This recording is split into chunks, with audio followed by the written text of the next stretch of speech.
창세기 6장 1절에서 3절까지 말씀입니다. 창세기 6장 1절에서 3절까지 말씀, 짧은 구절이니까 함께 합독하도록 하겠습니다. 네, 함께 읽겠습니다. 시작. 사람이 땅 위에 번성하기 시작할 때에 그들에게서 딸들이 나니 하나님의 아들들이 사람의 딸들의 아름다움을 보고 자기들이 좋아하는 모든 여자를 아내로 삼는지라. 여호와께서 이르시되 나의 영이 영원히 사람과 함께하지 아니하리니 이는 그들이 육신이 됨이라. 그러나 그들의 날은 120년이 되리라 하시니라. 아멘. 오늘 말씀 가운데 하나님께서 말씀하시고 또 하나님의 음성을 우리에게 들려주실 줄 믿습니다. 옆 사람 보시면서 한번 선포해 주시죠. 주님께서 말씀하십니다. 네, 하나님께서 천지를 창조하시고 사람을 창조하셨습니다. 특별히 아담과 하와를 창조하셔서 그들로 하여금 영광을 받기를 원하셨습니다. 하지만 아담과 하와는 하나님 말씀에 불순종하여서 에덴 동산에서 쫓겨나고 맙니다. 후에 아담의 자녀 가인도 하나님 말씀에 불순종하여서 자신의 친동생인 아벨을 죽이는 엄청난 이 범죄를 저지르고 말죠. 이렇듯 창조된 후로 인간은 계속해서 하나님 말씀에 불순종하고 하나님의 말씀을 거역하는 행동을 합니다. 하지만 하나님께서는 이러한 불순종, 이렇게 하나님을 마음에 아프게 함에도 불구하고 우리 사람에게, 우리 인간에게 하나님의 자비와 축복을 허락해 주십니다. 오늘 본문에서 하나님의 축복, 하나님의 자비가 나타나는데요, 오늘 본문 1절을 다시 한번 읽어보도록 하겠습니다. 함께 읽겠습니다. 시작. 사람이 땅 위에 번성하기 시작할 때에 그들에게서 딸들이 나니. 하나님 말씀에 거하지 않고 범죄했음에도 불구하고 하나님께서 은혜를 베풀어 주시는데 이렇게 베풀어 주셨죠. 사람이 땅 위에 번성하기 시작할 때에, 하나님 말씀에 순종하지 않고 하나님 말씀에 거역했음에도 불구하고 하나님께서는 우리 인간에게 번성하는 은혜를 허락해 주셨습니다. 사람이 창조된 후로 계속해서 하나님 말씀에 불순종했음에도 불구하고 하나님께서는 여전히 우리에게 번성하는 은혜, 하나님의 자비와 축복을 계속해서 베풀어 주셨던 것이죠. 우리의 삶을 봐도 그렇죠. 우리가 한 주간 살아가면서, 아니 오늘 하루를 살아가면서 하나님 말씀에 참 많이 거역하고 하나님 마음을 아프게 하지만 그럼에도 불구하고 하나님께서는 여전히 우리를 사랑하시고 우리에게 하나님의 은혜와 자비를 베풀어 주시죠. 그래서 우리는 하나님을 은혜의 하나님, 자비의 하나님이라 고백하는 것입니다. 특별히 하나님께서 이렇게 범죄한 인간에게 은혜와 자비를 베풀어 주신 이유가 있습니다. 번성하는 은혜를 주신 이유가 있습니다. 그 이유가 창세기 1장 28절에 기록되어 있는데요, 함께 읽어보도록 하겠습니다. 창세기 1장 28절입니다. 시작. 하나님이 그들에게 복을 주시며 하나님이 그들에게 이르시되 생육하고 번성하여 땅에 충만하라. 땅을 정복하라. 바다의 물고기와 하늘의 새와 땅에 움직이는 모든 생물을 다스리라 하시니라. 여러분 찾으셨습니까? 하나님께서 이렇게 말씀하셨죠. 생육하고 번성하여 땅에 충만하라. 사람을 처음 지으실 때 하나님께서 우리 인간에게 약속하신 것이 있었습니다. 그 약속이 무엇이었냐면 생육하고 번성하여 땅에 충만하라. 하나님께서는 우리 인간에게 번성하는 은혜를 주시겠다 약속을 해주셨던 것이죠. 인간에게 생육하고 번성하라는 축복의 약속을 해주셨기 때문에 그 성취가 창세기 6장에서 이루어졌던 것이죠. 하나님의 은혜, 하나님의 자비는 어디에 기반한 것이죠? 하나님의 말씀, 하나님의 약속에 기반했다라는 것을 알 수 있습니다. 처음 창조된 아담과 하와, 그 이후 가인과 아벨, 그리고 창세기 6장에 이르기까지 우리 인간은 계속해서 하나님 말씀에 불순종하고 하나님의 마음을 아프게 했지만 그럼에도 불구하고 하나님께서는 하나님의 약속하신 바를 지키셨죠. 하나님의 약속하신 바를 성취하셨습니다. 하나님께서는 자신이 약속하신 말씀을 지키시며 사람에게 번성하는 은혜를 허락해 주셨습니다. 그래서 우리가 하나님을 신실한 하나님, 약속을 지키시는 신뢰할 수 있는 하나님이라고 고백하는 것입니다. 성경에도 보면 이러한 예가 무수히 많은데요, 한 가지 예만 찾아보도록 하겠습니다. 창세기 12장 2절 말씀 함께 읽겠습니다. 시작. 내가 너로 큰 민족을 이루고 내게 복을 주어 내 이름을 창대하게 하리니 너는 복이 될지라. 하나님께서는 아브라함을 통해서 어떤 약속을 해주셨냐면요, 큰 민족을 이루고 너의 이름을 창대하게 하겠다 약속하셨습니다.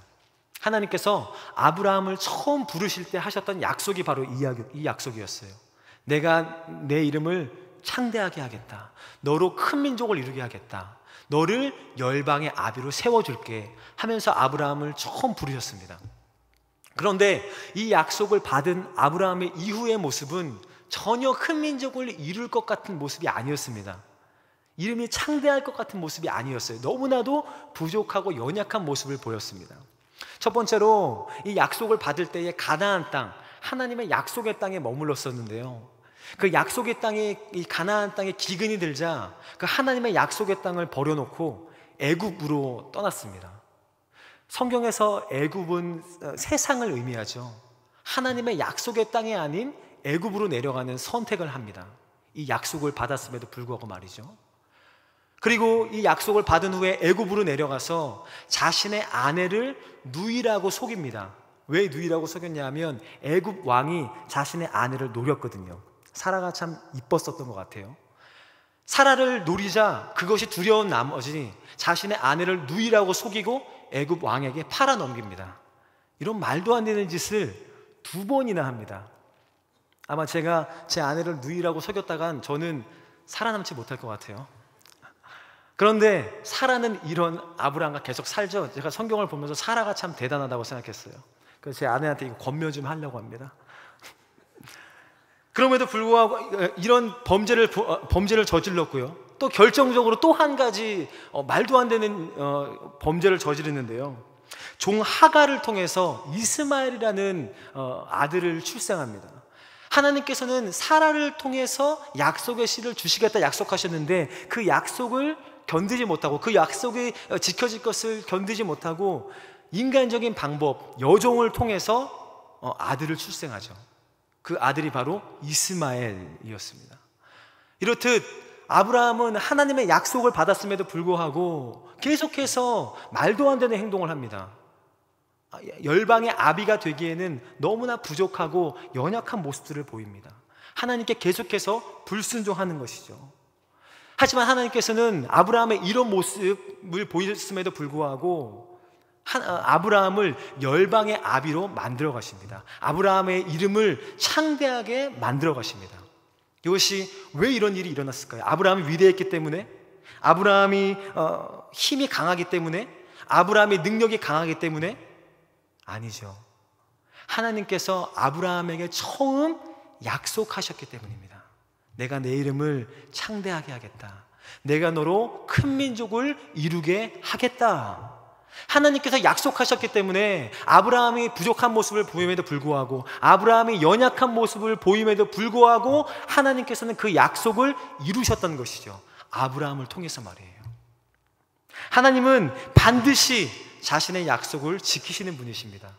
설령 그렇게 보이지 않을지라도, 우리가 연약할지라도, 우리가 부족할지라도, 아브라함이 나이가 99세가 되고 사라의 월경이 끊어져서 아들을 출산하지 못했을 이 불가능한 상황 가운데서도 하나님은 아브라함에게 이삭을 주시고 하나님의 약속을 지키셨습니다.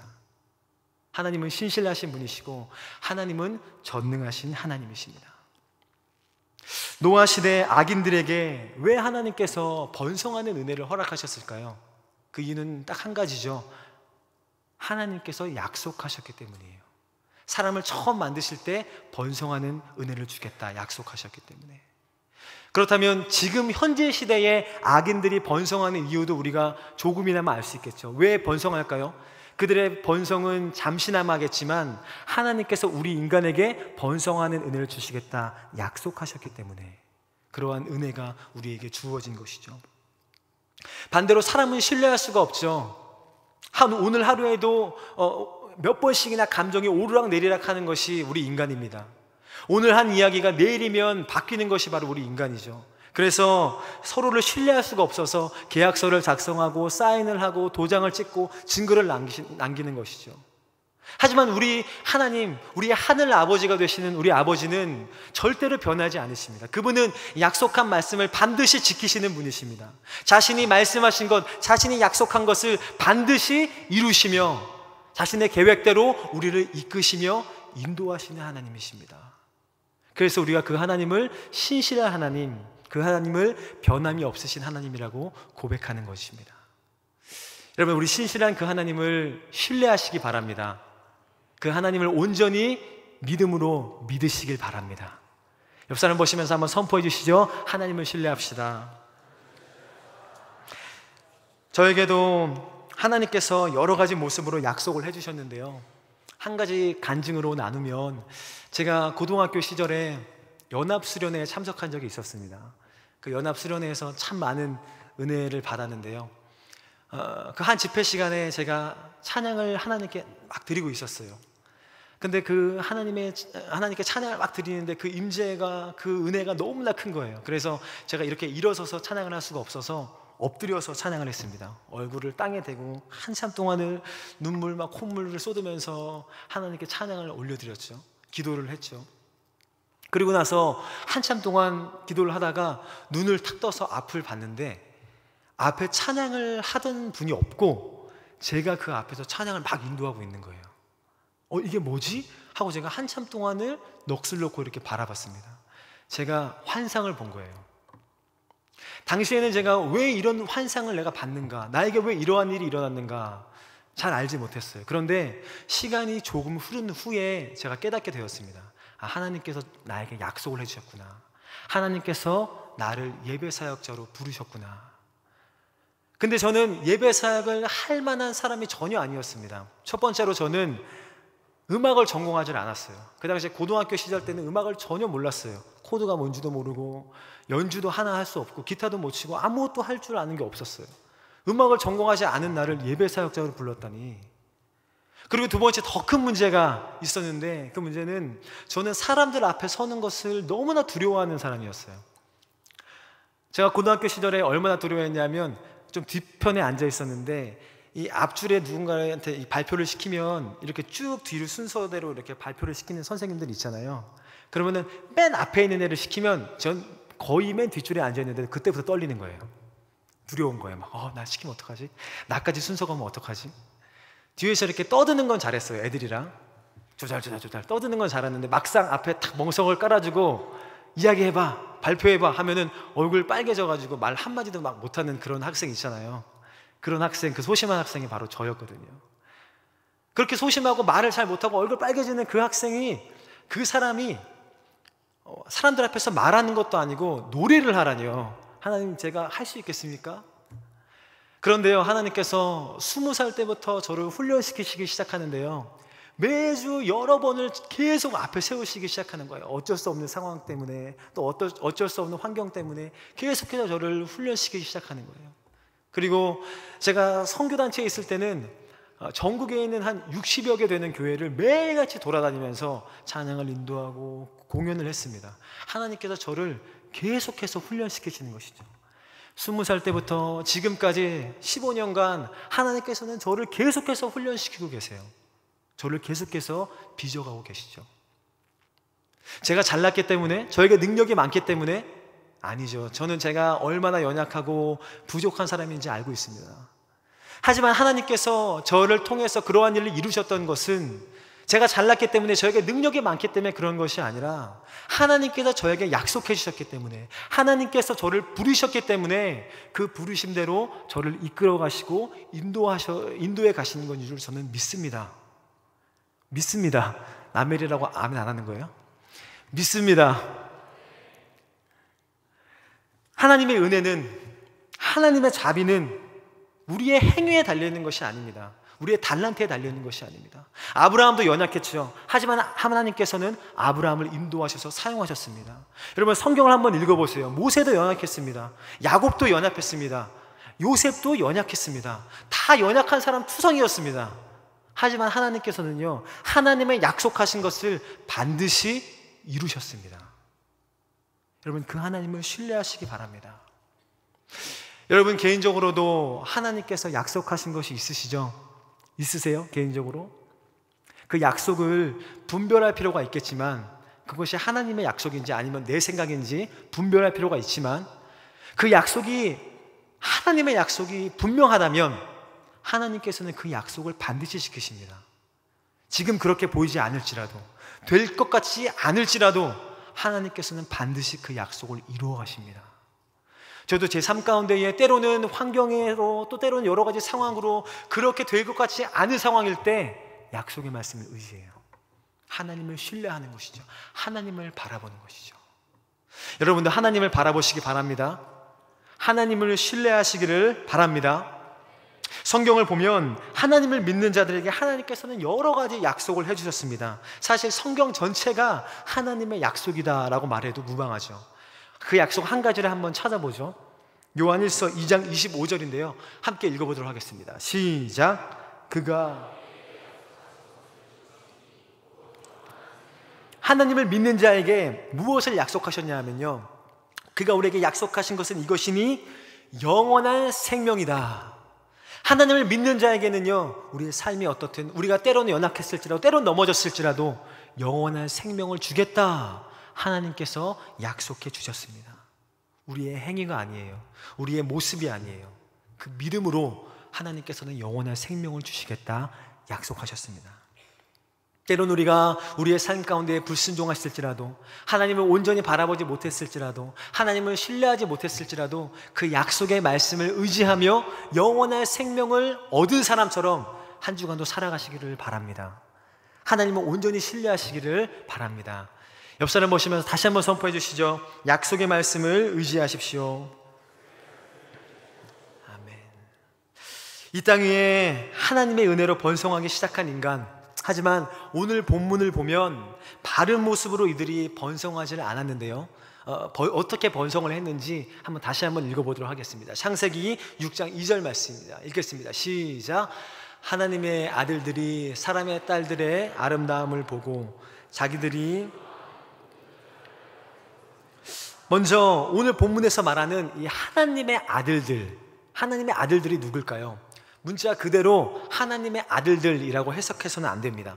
여기서 말하는 이 하나님의 아들들은 셋의 자손들을 의미합니다. 셋의 자손 말이에요.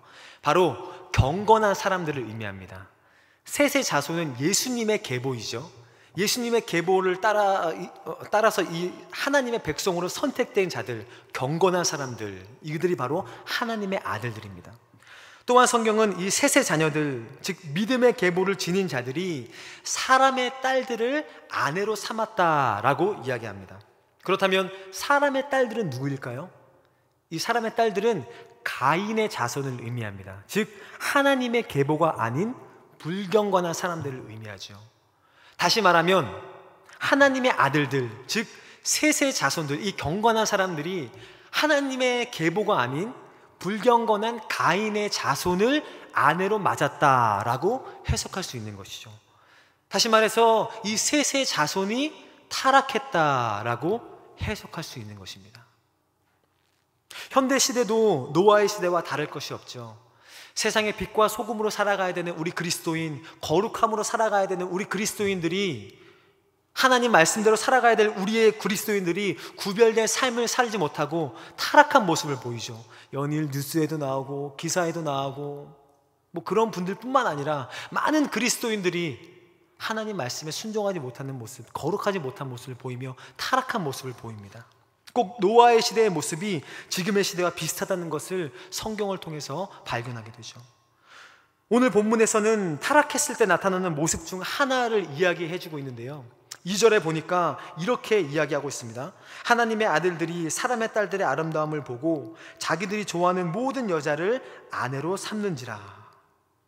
하나님의 아들들, 셋의 자손들은 아내를 맞이하는 너무나 중요한 문제에서 하나님의 명령이나 말씀을 기준으로 아내를 맞이하는 것이 아니라, 첫 번째 이러한 타락의 모습을 보이는데요, 아름다움을 보고 자기들이 좋아하는 여자를 아내로 삼았다라고 이야기합니다.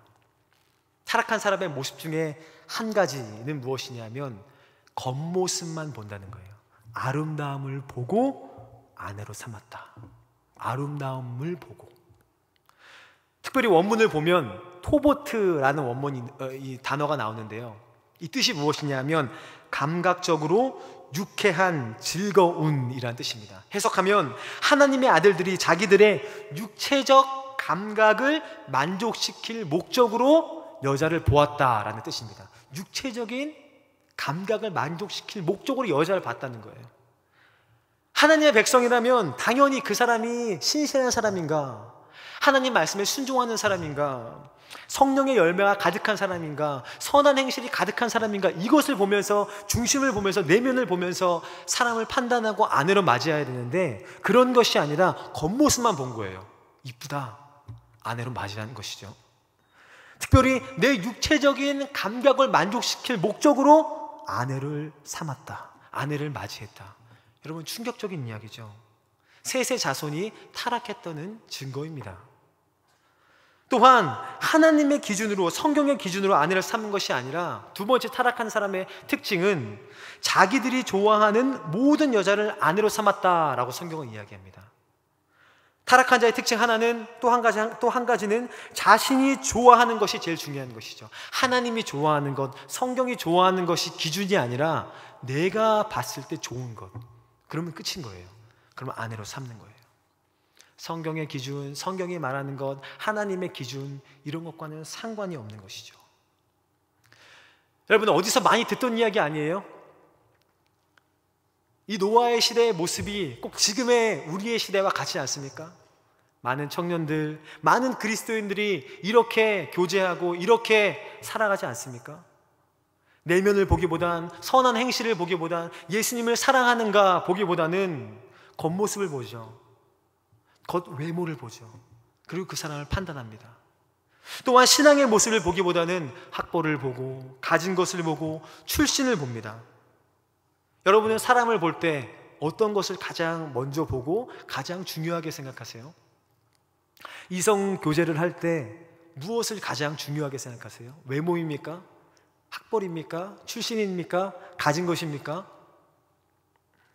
이러한 것을 가장 중요하다고 생각하는 사람을 성경은 타락했다라고 이야기합니다.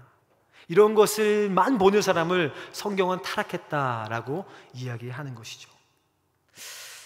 제가 장년부 사역할 때 한 권사님을 상담한 적이 있습니다. 자녀 결혼 문제로 저에게 상담을 요청하셨는데요. 평소에 기도할 때, 또 평소에 말씀하실 때는 신앙이 가장 중요하다고 이렇게 말씀하시고, 또 저랑 나누고 이렇게 기도도 하시고 하셨어요. 벌써 제가 무슨 말 한지 웃고 계신데 알고 계시죠? 근데 이 권사님이 딸이 있었는데 한 명 아들을 데리고 왔는데 아무것도 가진 것이 없는 신학생이라는 거예요. 그러면서 저한테 어쩌면 좋겠냐고 상담 요청을 하신 거예요. 제가 뭐라고 기도해야 돼요? 제가 뭐라고 얘기해야 돼요? 저도 가진 것이 없는 신학생이었는데 저한테 상담 요청을 하신 거예요. 어떻게 해야 됩니까? 그때 제가 전도사였는데, 전도사님 어떻게 해야 됩니까? 제 딸이 가진 것이 없는 신학생을 만난대요. 사모가 되겠대요. 말하면서 저한테 기도 요청을 하신 거예요. 제가 뭐 헤어지라고 기도해야 됩니까? 만나라고 기도해야 됩니까? 그래서 제가 네 하고 할 말을 좀 잃었죠, 한동안. 근데 일단 기도 제목은 얘기 안 하고 기도하겠습니다. 네, 이렇게 하고 급하게 좀 상담을 마무리했던 적이 있어요. 여러분, 이러한 예가 무수히 많아요. 제가 신학교 다닐 때 제 동기 전도사님이 꽤 괜찮은 전도사님이었거든요. 근데 그 교회 장로님 딸하고 교제를 했어요. 근데 그 장로님이 엄청 반대하신다는 거예요. 그 이유가 뭔지 아시죠? 방금 같은 이유예요. 가진 것 없는 신학생이 내 딸과 교제하더니 반대가 심한 거예요. 그래서 그 사역지로 옮겼어요. 반대가 너무 심해가지고. 그래도 결혼은 옮긴 다음에 하더라고요. 어떻게. 여러분, 이러한 일들이요 무수히 많습니다. 고백은, 말은 가장 중요합니다. 신앙이 가장 중요합니다. 저는 하나님을 얼마나 사랑하는지 그것만 봅니다. 청년들 중에서도 이런 예가 너무 많아요. 제가 청년부 사역할 때 저한테 와가지고, 이제 제가 더 얘기 너무 많아가지고 다 얘기할 수는 없지만 시간이 없어서, 근데 막상 교제를 할 때 하는 모습을 보면 내면을 보기보단 겉모습을 보는 거죠. 겉모습을 보면서 사람을 판단하고, 겉모습, 가진 거, 출신, 외모, 이런 것을 보면서 교제를 하고 사람을 판단하는 겁니다. 세상 사람들은 세상의 아름다움을 보면서 아내로 삼고 세상의 아름다움을 최고의 가치로 여기면서 살아가는 것이 당연합니다. 그들은 그것이 전부라고 생각하니까, 그들은 그것이 가장 중요하다고 생각하니까. 하지만 우리 그리스도인들 말이에요, 예수님을 믿는다고 말하는 우리들 말이에요, 성경을 우리의 기준으로 삼는다라고 말하는 우리들 말이에요, 우리들은 조금 다른 모습을 보여야 되잖아요. 우리는 다른 기준으로 살아가야 되잖아요. 세상 사람들과 똑같은 기준으로 살아간다면, 똑같은 모습으로 똑같은 생각으로 사람을 판단하고 교제한다면 우리가 셋의 자손들과 다를 게 무엇이 있겠습니까? 우리가 이 타락한 가인의 자손들과 다를 것이 무엇이 있겠느냐 말이에요. 하나님의 기준은요, 하나님의 마음은요, 외모에 있지 않습니다. 겉모습에 있지 않습니다. 어디에 있냐면요, 중심에 있어요. 우리 마음에 있어요.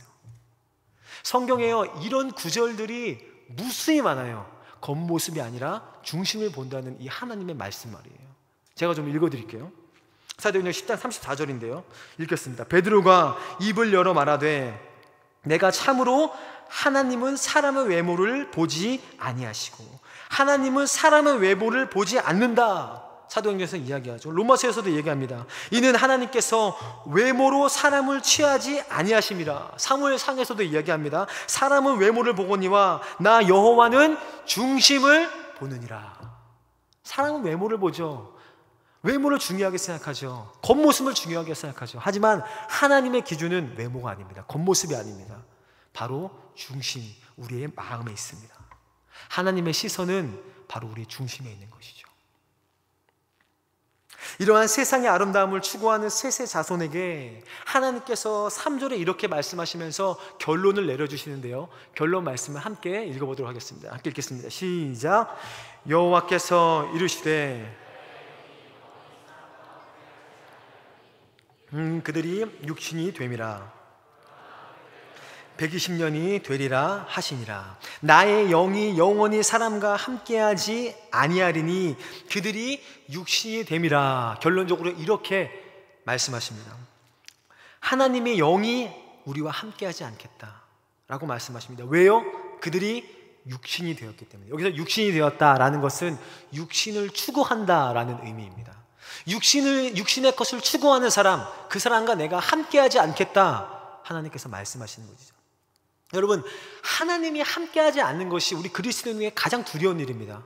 하나님이 함께하지 않으면 그리스도는 망하는 거예요. 끝나는 거예요. 사울을 보십시오. 하나님의 영이 떠나자 끝나는 거예요. 육신의 것을 추구하는 사람, 결론적으로 하나님께서 뭐라고 말씀하시죠? 내가 그 사람과 함께하지 않겠다 말씀하세요. 그리고 말씀하시죠. 그들의 날은 120년이 되리라. 이것의 의미는 모든 사람이 120년을 산다는 것이 아니라 120년 후에 홍수로 심판하겠다라는 말씀이에요. 다시 말하면, 우리에게 적용하면 하나님께서는 육신의 것을 추구하는 사람과 함께하지 않고 그 사람을 심판하겠다 말씀하시는 거예요. 여러분, 우리가 무엇을 추구하며 살아가야 될까요? 무엇을 바라보며 살아가야 될까요?